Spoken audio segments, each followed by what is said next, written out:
베드로 전서는 무슨 서신이라고 그랬어요? 다 잊어버렸어요? 공동서신. 왜 공동서신이라고 그랬어요? 다 누구나 똑같이 살펴서 읽고 배우라는 뜻에서 공동이라고. 고린도전서는 고린도 교회. 그렇죠? 에베소서는 에베소 교회의 당면한 문제들을 해결하기 위해서 바울이 써서 보낸 편지. 데살로니가 전후서는 데살로니가 교회 형편에 맞는 말씀이란 말이죠. 그런데 이 베드로전서는 다 공통의 교회들이 누구나가 다 말씀을 들어서 하기 위해서 써서 보낸 베드로의 편지라는 말이 되겠습니다. 자, 지난 시간에 마음으로 뜨겁게 서로 뭐하라? 사랑하라. 22절에 그랬잖아요. 그런데 마지막 시대에 우리 성도들이 제일 급한 게 뭐냐면은 이거예요. 뭐하라고? 뜨겁게 서로 사랑하라. 이거는 에로스적 개념이 아니에요. 남녀 간의 사랑이 아니라 성도들, 형제들 간의 사랑. 필레오, 스톨게, 그 다음에 아카페, 사랑이 여러 가지 종류가 있는데요. 예수님의 사랑은 아카페적 사랑이에요. 모든 것을 다 아낌없이 희생해주는 사랑이에요. 네? 아낌없이. 그러니까 청춘 남녀가 사랑하는 건 뭐라고요? 에로스. 에로스는요, 남녀 간에 열정적으로 뜨겁게 사랑하는 거예요. 그러나 거기에는 뭐 희생이나, 물론 거기에도 일종의 희생도 있고 수고도 있고 땀도 있습니다만은, 그러나 좀 조금씩 질적인 차이가 있을 뿐이지 그 사랑의 본질은 같아요. 그래서 사랑을 해야 되는데 왜 사랑을 해야 되느냐? 살아가기가 쉬워요, 어려워요? 어려우니까. 쉬우면야 뭐 도와줄 필요가 없지.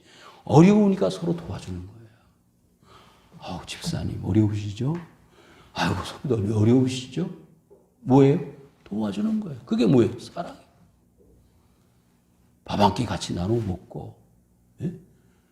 또 필요한 어떤 도움을 주는 거예요. 김장철이면 김장도 같이 하고. 그래서 그 그리스도인으로서 힘들게 어렵게 살아가는 과정 속에 있는 이웃들과 형제들을 돕는 의미에서 사랑하는 거예요. 왜? 그래야 그 사람들이 감동을 받고 은혜를 받아 그리스도의 영향력의 울타리 안으로 들어올 수 있어. 그것을 지금 베드로는 바라고 있는 거예요. 그리스도 안에, 울타리 안에, 교회 안에 있는 사람들도 서로 사랑해야죠. 근데 그런 좁은 협의의 의미에서 사랑뿐만 아니고 넓은 의미, 저 밖에 있는 사람들, 그리스도의 사랑을 전혀 모르는 사람들에게도 그 사람들이 느낄 수 있는 사랑을 베풀어야 된다. 그렇게 하려고 하다가 보니까 뭐가 필요하냐면 깨달음이 있어야 돼. 사랑이 그냥 나오는 게 아니잖아요. 내가 왜 사랑을 해야 되는지 그 이유가 우리에게 있어야 사랑을 할 거 아니에요. 예? 상대방이 청춘 남녀가지고 상대방이 멋있게 보이니까. 예? 사랑이. 그래서 보세요. 모든 악독, 기만, 외식, 시기, 모든 비방, 이게 예수 믿기 전의 삶이에요. 이렇게 다 살아. 물론 믿고 나서도 이런 걸 완전히 포기하고 버리지는 못하지만은 그래도 예수 믿고 나서는 많이 희석되어지고 없어지는 부분들이 세상적인 것들은. 그런데 과거에는 이것만 가지고 살았어요. 돈만 보고 살고, 권세만을 보고 살고, 명예만을 보고 살았는데 그리스도 안에 들어가서 보니까 그런 것이 별 의미가 없어지는 거예요. 가치가 없는 거예요. 자, 그래서요, 갓난 아기들 같이 순전하고 신령한 젖을 어떻게 해요? 사모하라. 그러면 커서는요, 한 7, 8살만 되면은 젖 안 먹고 살잖아요. 응? 근데 아이는 갓난아기는 뭐밖에 없어, 먹을 게. 젖밖에 없어. 근데요, 과자 먹고 뭐 먹을 거 다 먹는 7, 8살이 좋아. 예? 깐난쟁이, 예? 젖만 먹고 사는 게 좋아. 아, 이거 다 알아서 하는 소리요. 다 아는 소리. 실제로는요, 이런 거 저런 거 따질 거 없이 그냥 주는 것만 먹으면 뭐요? 헹궈가지 뭐 신경 쓸 게 뭐 있어. 그냥 주는 것만 먹으면 되지. 근데 교회 나오는 것도 똑같아. 교회 나와서 목사님 말씀하더라면 아멘 이러면 끝나는데 이런 거잖아. 다 계산하거든. 예? 지금도 얘기해. 신집사님 얘기도 뭐 얘기를 들어보면 다 맞는 말이야. 그런데 원웨이 티켓 한 방향만 보고 살면 돼요. 보세요. 이스라엘 백성들이 광야 나와서 뭐 먹고 살았어요? 만나만 먹고 살았어. 행복의 아내. 아유, 말씀을 들어 하나씩. 행복의 아내. 만나만 먹고 행복하지. 그 광야에서 뭐 만나가 꿀 섞은 뭐 같다? 과자. 꿀이 들어갔다 그러면 맛있다, 맛이 없다. 맛있다는 거잖아요. 과자같이 맛있다는 거예요. 그러니까 그 만나 음식이라는 게 표현이 그렇게 해서 그렇지. 이렇게 박한 음식을 어떻게 맨날 먹고 살 수 있느냐. 애굽 지방에서 애굽에 살 때는 뭐예요? 고기도 먹고 부추도 먹고 수박도 먹고 자꾸 계산하는 거예요. 그렇죠? 그리스도 안에 있으면 모든 것이 풍족한 줄 알면서도 자꾸 뭐예요? 계산을 해요. 조금 깨가 나가지고. 그러니까 베드로가 뭐라고 말하느냐면 그리스도 안에 있는 누구처럼? 갓난아기처럼. 그 그리스도의 말씀만을 먹고 살아야 되는데 자꾸 다른 걸 생각하는 거예요. 응? 할렐루야.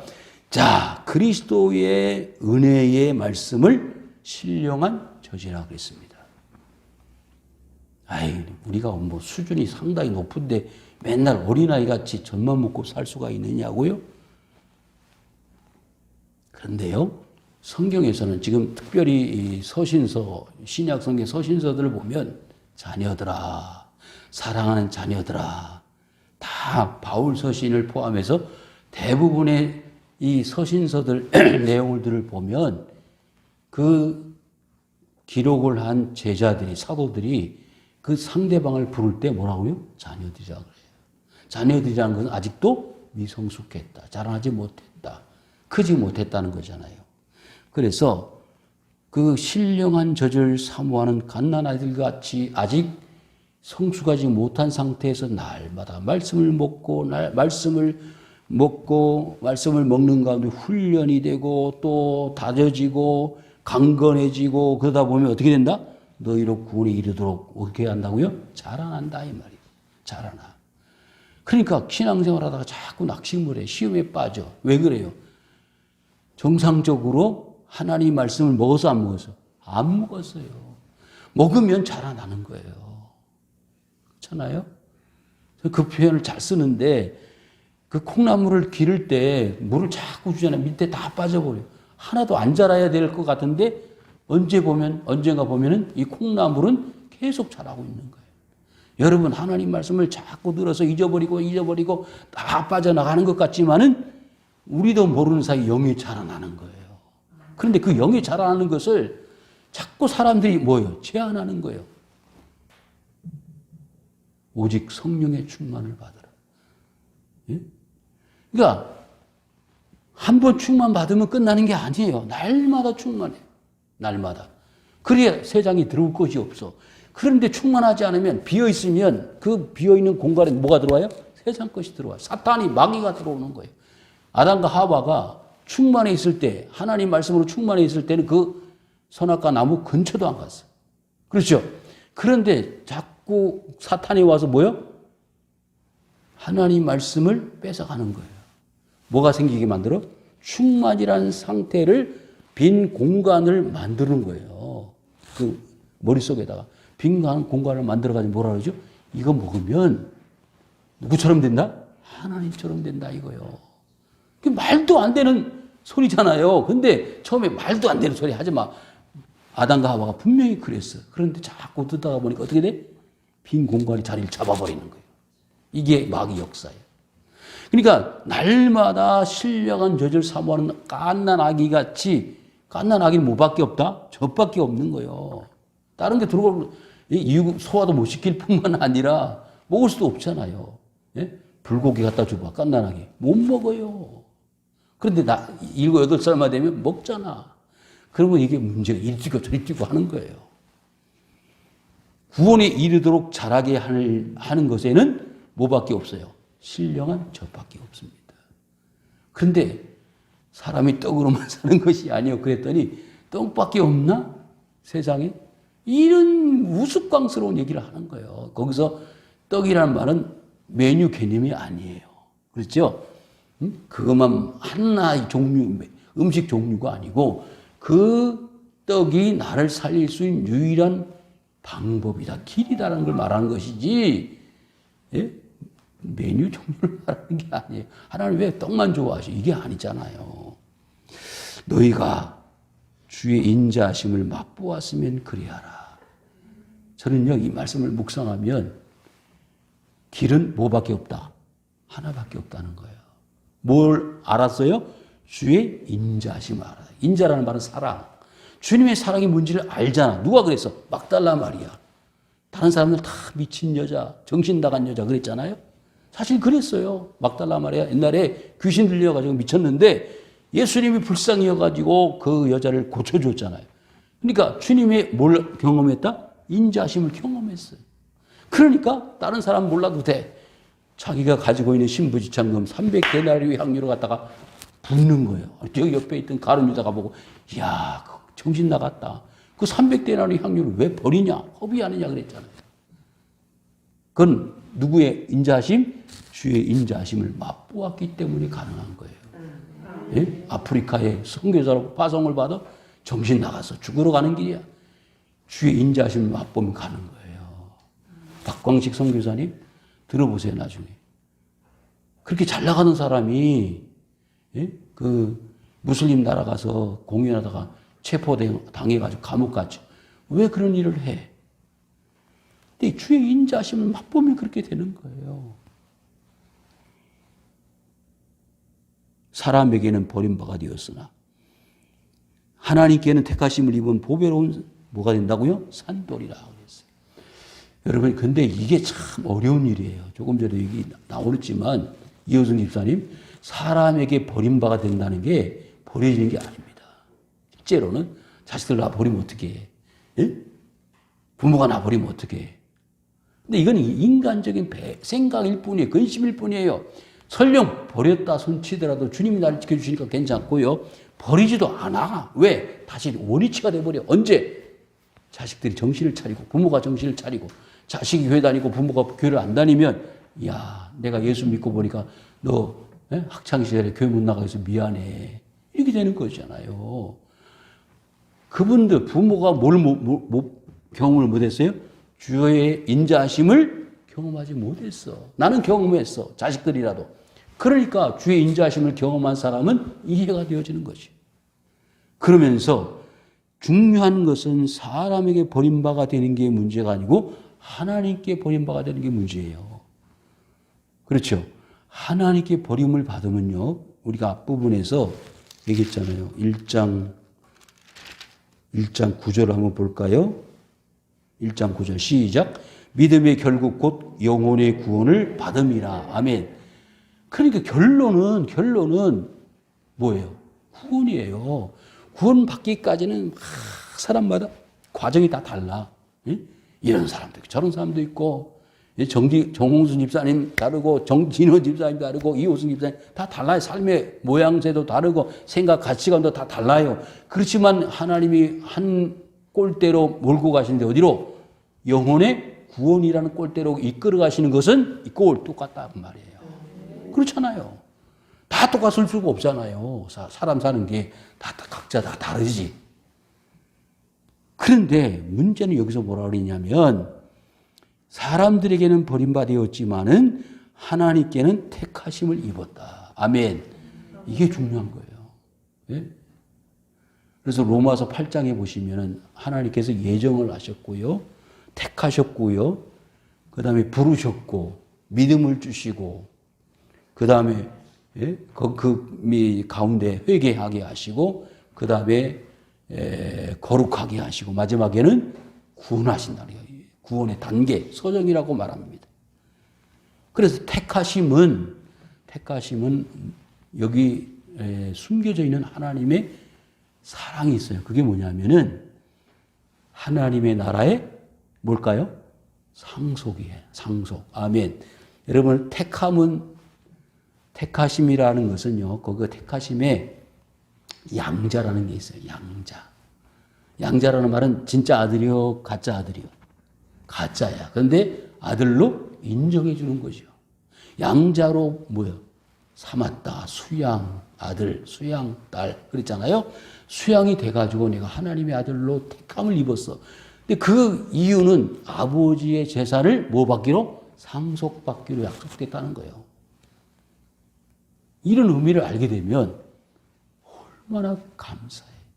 예? 사는 게 문제가 아니고 지금 이렇게 사는 게 저렇게 사는 게 문제가 아니고 앞으로 장래에 나는 하나님의 자녀로서 택하심을 입었기 때문에 하나님 나라를 뭘 받는다? 상속을 받는 자격자로서 나를 하나님이 인정을 해 주셨다는 말씀이 되겠습니다.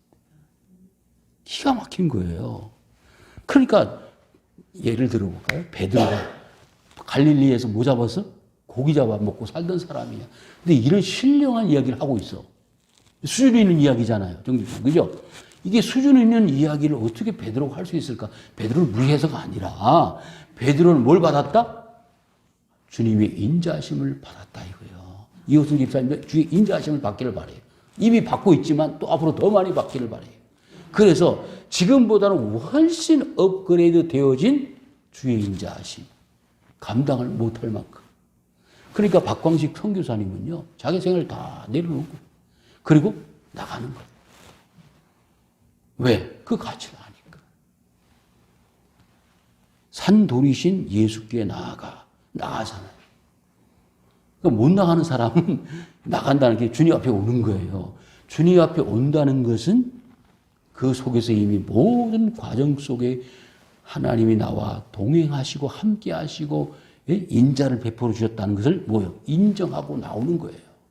그렇죠? 그냥 나올 수가 없잖아요. 아유, 내가 차 타고 걸어서 왔지. 그렇게 차 타고 걸어서 온 게 누구요? 하나님의 인도하심이 있기 때문에 가능한 거예요. 너희도 산돌같이 신령한 집으로 세워지고, 오늘 제목을 신령한 집이라고 했는데, 요즘 전셋값이 왜 안 떨어지는 거예요? 정책의 실패라 뭐 이렇게 말하는 사람도 있고요. 뭐 전세가 한꺼번에 4년째 뭐 이렇게 계약을 해가지고 이제 더 이상 뭐 올릴 수가 없으니까 한꺼번에 다 올려버렸다는 얘기도 있고 뭐 다 해석하기 생각이 나름인데 어떻든 간에 지금 전세를 구하기가 어려워요. 모든 사람이 관심이 1번, 첫 번째는 뭘까요? 집이라고 생각할 수 있어요. 그 육체의 집을 위해서는 그렇게 머리 싸움이고 달려드는데 하늘나라 집에 대해서는 관심이 없어요. 그렇죠? 하늘나라 집도요, 지어져야 됩니다. 어떻게 지어진다? 여러분들, 우리 교회 간증을 옛날에 그 돌아가신 목사님, 누구죠? 저 높은 곳을 향하여 쓰신 그 목사님이요, 간증을 하셨잖아요. 그런데 하늘나라 내 집은 거기 하늘나라에 있는 재료를 가지고 짓는 게 아니라 그러셨잖아요. 땅에서 자꾸 재료를 올려보내. 재료를, 건축자재를 올려보내는데 그 건축자재가 뭐라고 그랬죠? 성도들의 기도, 말씀 읽고 전도하고 봉사하고. 신앙적인 행동 하나하나가 뭐예요? 내 저 하늘나라의 신앙의 집을, 믿음의 집을, 신령한 집을 짓는데 뭐가 된다? 재료가 된다 이거예요.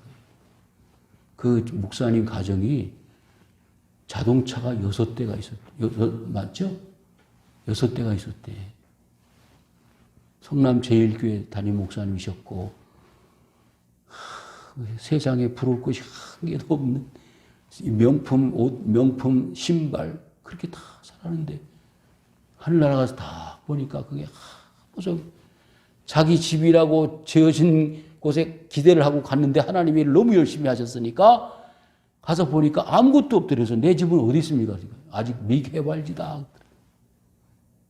내가 그동안 뭐 했습니까? 다 땅에서 영광을 받아먹었잖아. 살려줄 테니까 빨리 재료 올려고 보내고 와.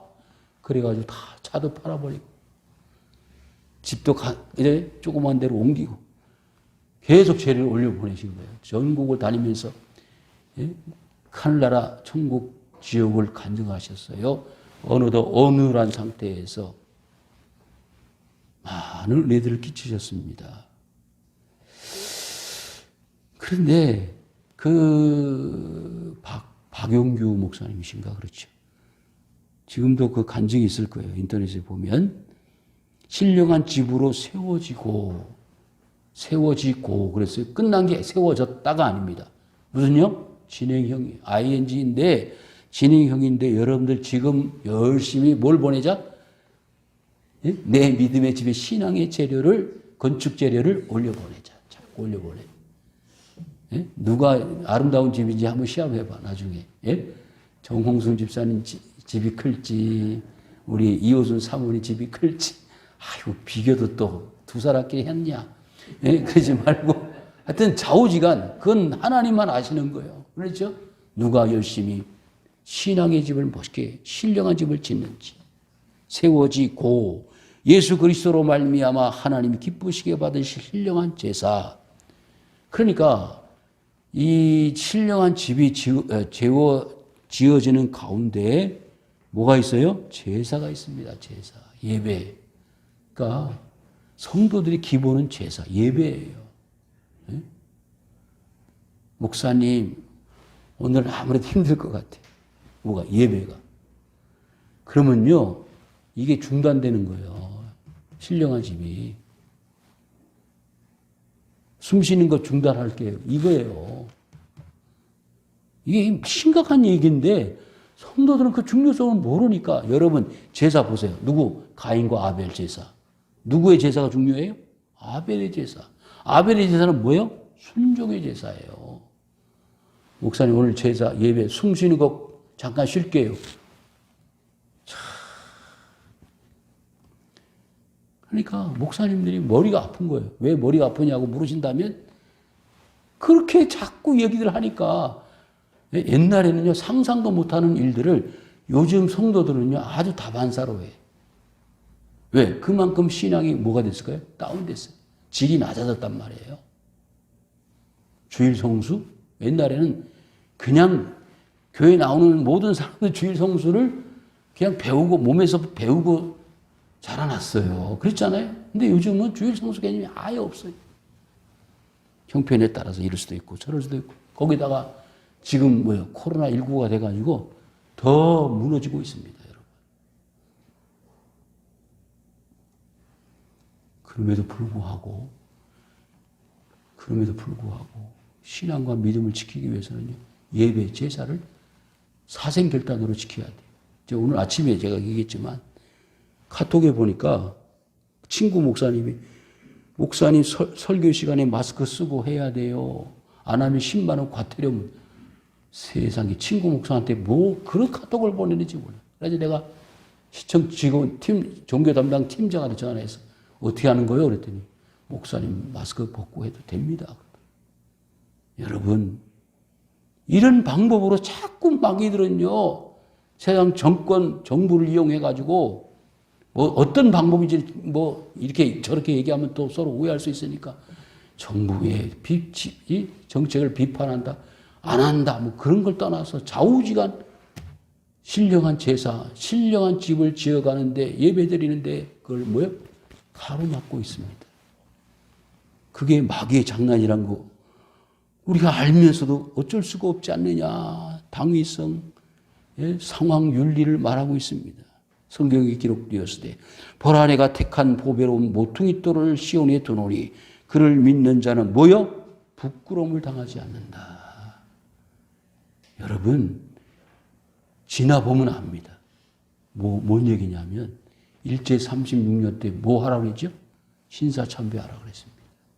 그건 국가적 행사니까 종교 행위가 아니다. 다 신사참배했어요. 목사님들도.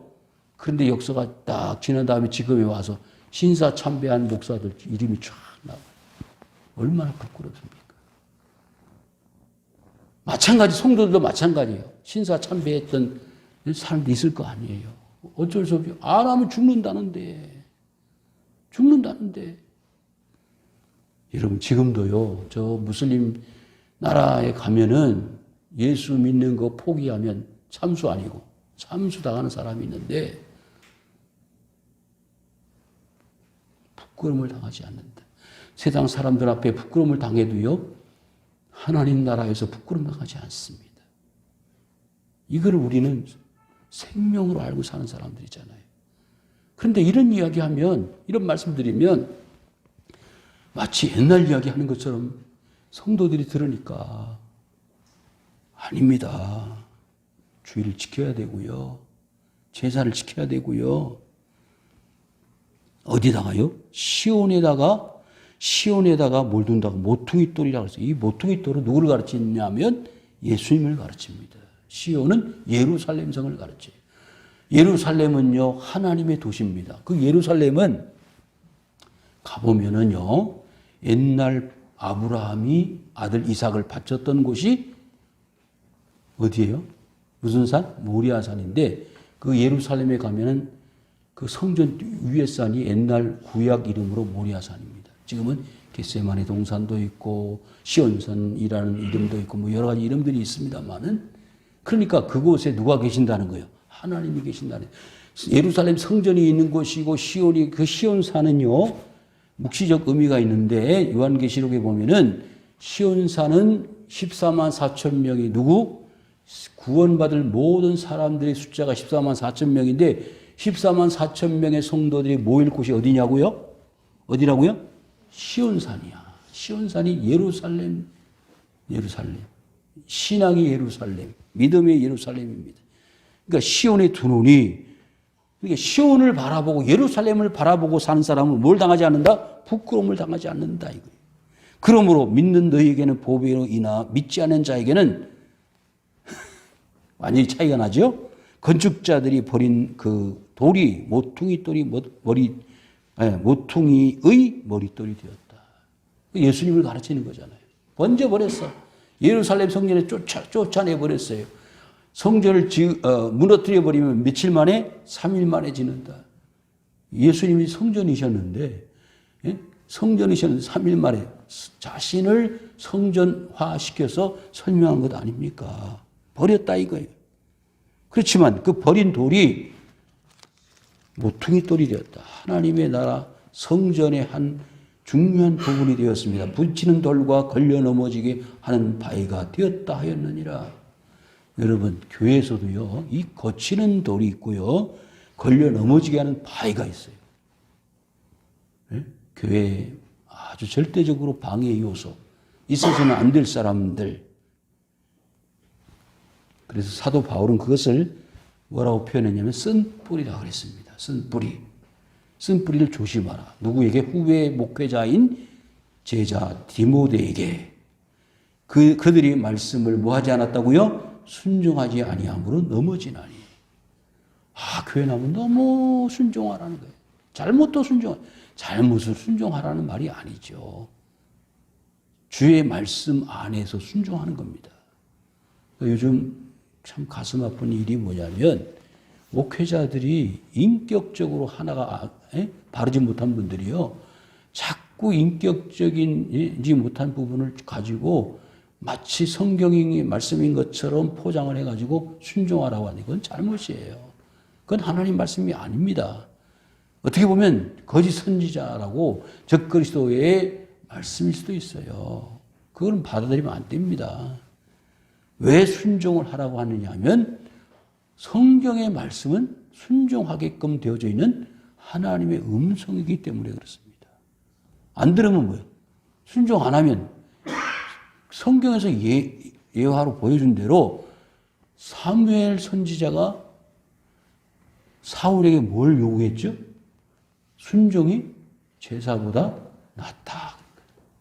하나님 제사 지금 중요하죠. 중요하지 순종하는 마음 없이 제사 드리는 것이 무슨 의미가 있느냐 그 말이에요. 순종을 가지고 제사를 해야지.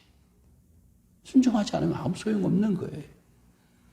그래서 이는 그들을 이렇게 정하신 것이라. 무슨 말이냐면 순종하는 자가 있는가 하면 어떤 사람이 있다? 순종하지 않는 자가 있다. 자, 저와 여러분들은 뭐 하는 자예요? 순종하는 자입니다. 차이가 있습니다. 순종하지 않는 자의 삶을 어떻게 해요? 그는 그들을 대로 넘어지게 되고 그들을 버린다 이 말이에요. 버린다. 자, 선택에는 두 가지가 있는데요. 선택이 있으면은 두 가지 있는데 불택과 유기, 선택과 유기 이렇게 말하는데 선택을 하게 되면은 택함 받은 사람이 있고 반대로 뭐 하는 사람이 있어요? 유기, 버린 사람이 있어요.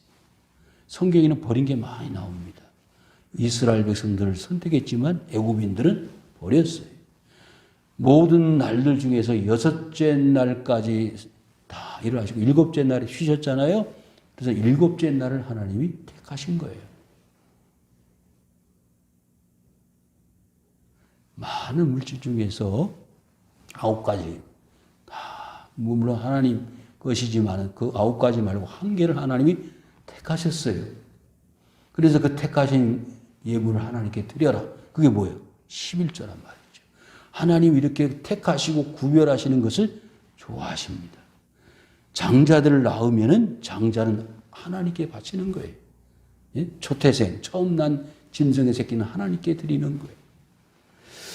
자, 그러나 너희는 택하신 족속이요 왕같은 제장들이요 거룩한 나라요 그의 소유된 백성이라 그랬습니다.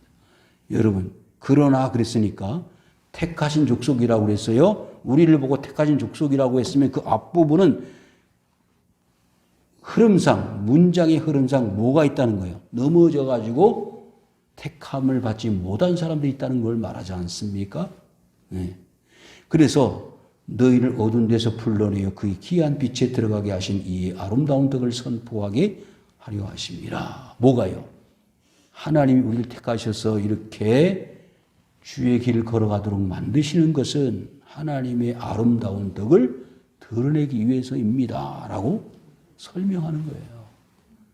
그러니까 베드로가 이렇게 말씀을 쫙 설명하니까 이 편지를 보고 있는 사람들은 사투리 뻘로 듣는 사람은 아무 의미가 없어. 이게 도대체 뭔 내용이야? 처음 교회 나온 사람 저게 뭔 내용이야? 모르잖아. 그러나 하나님이 주시는 지혜를 가지고 듣는 사람들은 이게 얼마나 큰 하나님의 축복이고 선물인지를 아는 기회가 되었으니 얼마나 감사해. 너희를 어두운 데서 불러내요. 이 한 말씀만 생각해봐요. 우리는 그냥 내버려 두었더라면 어디에 있어요? 어두운 데 있어. 어두운 데 누가 주관하지요? 사탄이, 마귀가 주관하는 곳이에요.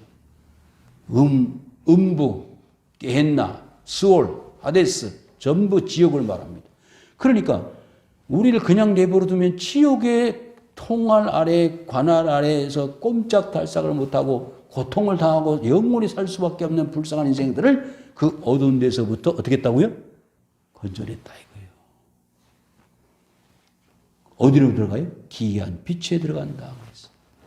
그러니까 요한일서 1장을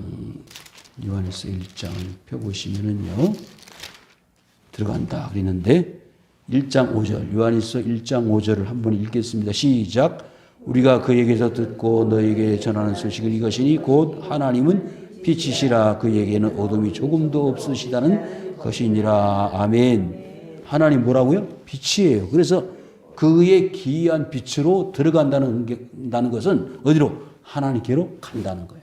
하나님께로 간다는 거예요. 근데 마귀의 관할 아래에 있다가 어디로? 하나님께로 간다 이거예요. 10절 마지막입니다. 시작. 너희가 전에는 백성이 아니더니 이제는 하나님의 백성이요 전에는 긍휼을 얻지 못하였더니 이제는 긍휼을 얻은 자니라. 아멘. 자, 이 말씀이 어디에 있어요? 빨리 얘기해. 구약을 인용한 것인데 어디에 있다? 호세아서에 있습니다. 호세아서. 자, 호세아서 펴보세요. 마지막으로 마치겠습니다. 호세아서 1장 6절 시작. 고멜이 또 임신하여 딸을 낳으매 여호와께서 호세아에게 이르시되 그 이름을 르루하마라 하라. 다시는 이스라엘 족속을 긍휼히 여겨서 용서할 것임이니라. 7절 그러나 내가 유다 족속을 긍휼히 여겨 그들의 하나님 여호와로 구원을 얻고 활과 칼이나 전쟁이나 말과 마병으로 구원하지 아니하리라 하시니라. 8절 시작. 고멜이 로루하마 젖된 후에 또 임신하여 아들 낳음에 여호와께서 그의 이름을 로암미라 하라. 그는 백성이요 나는 너희 하나님이 이제 아리에라 가심이니라. 이게 무슨 말이냐면 호세아가 음남 여자였던 고멜을 데려다가 아내를 삼아가지고 자식을 낳으라는 거예요. 처음에는 백성이었다가 백성이 아니고 처음에는 긍휼을 받지 못하다가 긍휼을 입은 자다. 이 말씀을 이 베드로 사도가 인용하여 뭐라 그랬죠? 전에는 긍휼을 얻지 못하였더니 이제는 긍휼을 얻고 백성이 아니더니 백성이 되었다. 로가 들어가면 부정입니다. 로루하마라는 말은 긍휼을 받지 못한다. 로암미라는 말은 백성이 아니다. 루하마, 암미. 반대말이 로가 들어가면 반대말이 됩니다. 자, 이처럼 결국에는 우리는 과거에 다 백성이 아니었습니다. 그리고 긍휼을 얻지 못할 자들이었습니다. 그런데 하나님 우리에게 긍휼을 베푸셔서 긍휼도 받고 하나님이 백성 삼아 주시는 자리에 들어가게 만드셨다 그 말이지. 그러니까 사도들이 뭐에 대해서 구약에 대해서 정통하고 있다. 잘 알고 있다는 거예요. 그러니까 베드로는 유대인의 사도입니다. 바울은 누구의 사도? 이방인의 사도라고 한다면 그래서 율법적으로 이 베드로는 사실 많이 훈련을 받았고 배운 사람이었습니다. 그래서 이 호세아를 인용하여 예언하고 있습니다. 자, 말씀을 정리하면은 우리는 이제 하나님의 말씀을 날마다 뭐와 같이 어린아이 같이 사모하게 되는데 그 사모해야 될 이유는 구원에 이르도록 자라나는 에너지가 영양분이 말씀에서부터 나오기 때문입니다. 그리고 신령한 집으로 거룩한 제사장으로 우리가 나아가는 것은 우리의 목적이 어디에 있다? 예수님께 있다. 예루살렘 시온에 있다는 것입니다. 그리고 우리가 그렇게 시온과 예루살렘을 향하여 나아가다가 보면 뭘 당한다? 시험을 당하기도 하고 또 스트레스를 받기도 하고 낙심이 되기도 하지만은 우리는 하나님의 부르심을 입어서 택하신 족속이고 제사장들이고 소유가 된 백성이 되어져서 많은 사람들에게 영향력을 끼치는 하나님의 사람들입니다. 우리도 옛날에는 이렇게 은혜를 입지 못하고 긍휼을 입지 못할 자들이었지만 다 하나님이 그와 같이 은혜를 주셔서 순종도 하게 하시고 거룩한 백성 주의 족속으로 만들어 주셔서 주의 일을 가게 만드신 것은 하나님의 아름다운 덕을 선포하기 위함이시다 라는 거 되셨습니까? 이 은혜가요 여러분들에게 100% 전달되어질 수 있기를 주님의 이름으로 축원을 드립니다. 이 아버지 하나님